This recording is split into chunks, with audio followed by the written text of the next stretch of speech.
It's right here. One unified theorem. Next to a Next Nobel Prize winner. Is tied in that position with a Nobel Prize winner called Abdul Salam. He won Nobel Prize in 1979. Right. So am I supposed to be in a group of nominee winners? Right. Exactly. What group am I in here, folks? Hello. Winners. Nobel Prize. Not nominees. Right. Exactly. So Scott William and Dicker, you need to tell. Right. Well, we don't tell. Okay? So we number 1 and right. number 7. 2. This is public record. And you know this is not a brother's establishment. Amazon.com. Okay? So brother, please let's get your question. Now the question is, does space have boundaries? Oh yes. Excellent. See, I was trying to get to that.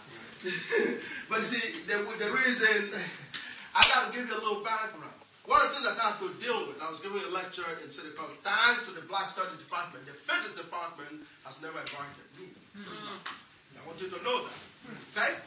But Len Jeffries and the Black Studies Department invited me. So I was given what seems to be an implant of a Mr. Kako student was in the audience that says, well, what about the multi-universe? Is it an expanding universe? Is that all that and all that? Which basically, deals with your question. You see, the universe cannot have any boundaries.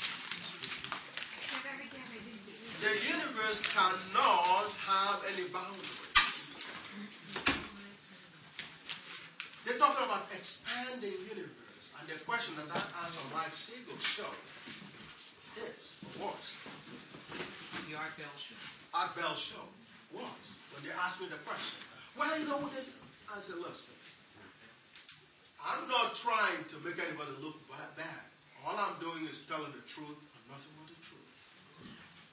But sorry, I appreciate the efforts to express a thought process.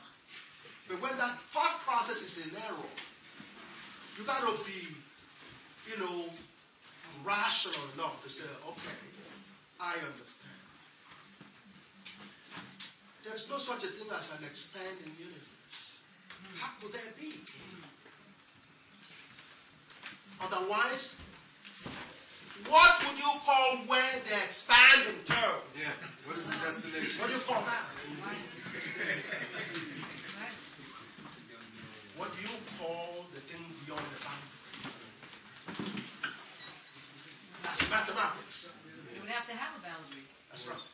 Because then there's something beyond the boundary. But there would have to be something to expand. There's something that's right. That space, you don't say that that's the universe. That is universe. That's the universe. So therefore the universe has no boundary. Okay, but the wave itself. Yes. Is that perceptible to us? The wave, does the wave have boundaries? Excellent. Well, you see, there's a nature of a wave that is dissipation. When you look at the what you call the ripples, okay? That's wave. That's a wave front there when you see the ripples moving down, where it dissipates as it moves from the source. Right?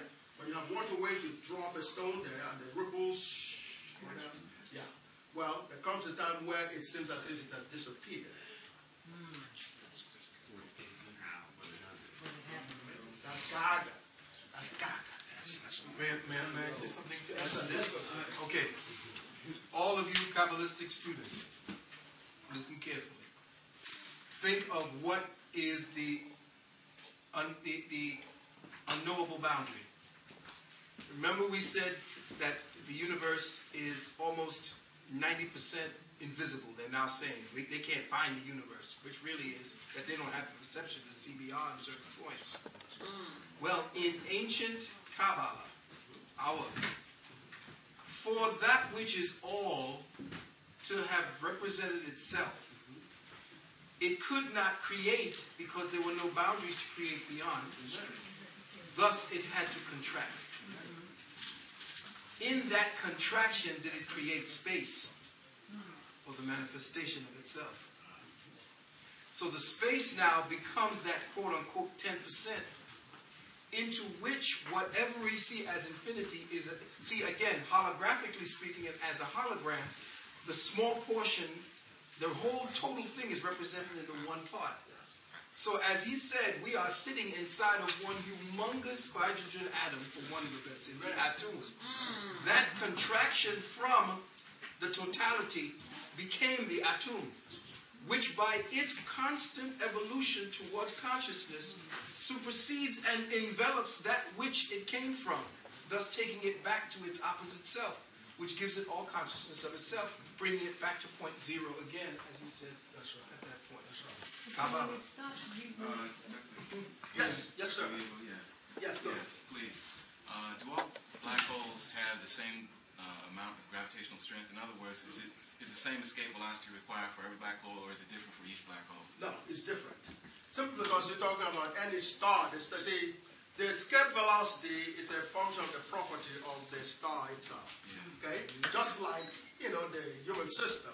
Yeah. The property of the human system. Yeah. That's why the life longevity is different from one person to the other. Okay? Because the escape velocity will differ depending on the characteristics of the system. The more righteous, and so on and so forth, that has the righteousness and all that have a role in terms of that property. So the sum total is the speed that is required for you to escape. The system that you're escaping from is a property of that system. And the system depends, varies. Okay, those properties vary from system to system. Okay? Beautiful. So the system dictates its own velocity for escape. Can you also define black matter or dark matter? Oh, all right. Okay. Yes. Well, see, dark matter comes from eta sub 0. Okay? Eta sub 0. Eta sub 0 is the beginning.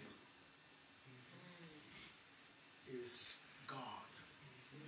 Before matter, before the hydrogen, material matter.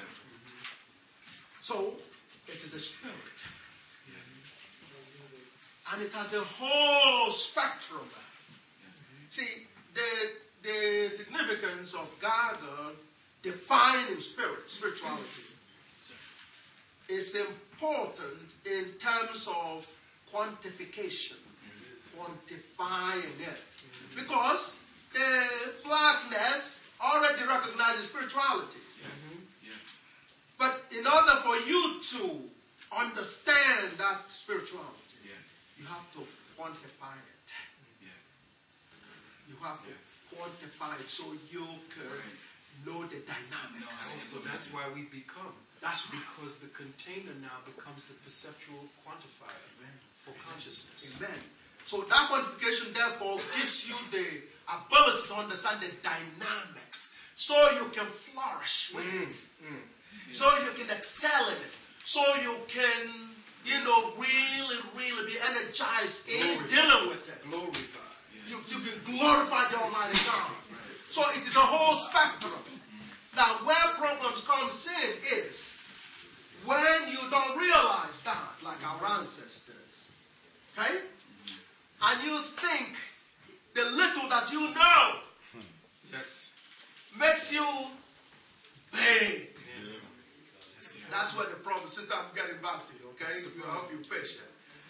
See, that is where the problem comes. That's the problem. Egocentrism, ego tripping is part of the problem.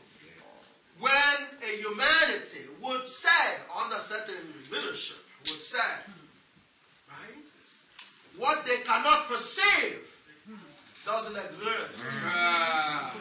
That sounds familiar. It's called, I'm from Missouri. Yes. If they can't perceive it, it doesn't exist. That's arrogance. Yes. That's also ignorance. Yes, it is. Okay? So, if you leave room to things beyond your basic senses, that's where the so-called dark matter comes in. There's more hype to dark matter than substance in reality.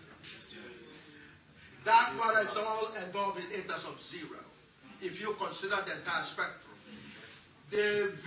section of the spectrum, you can see their effects.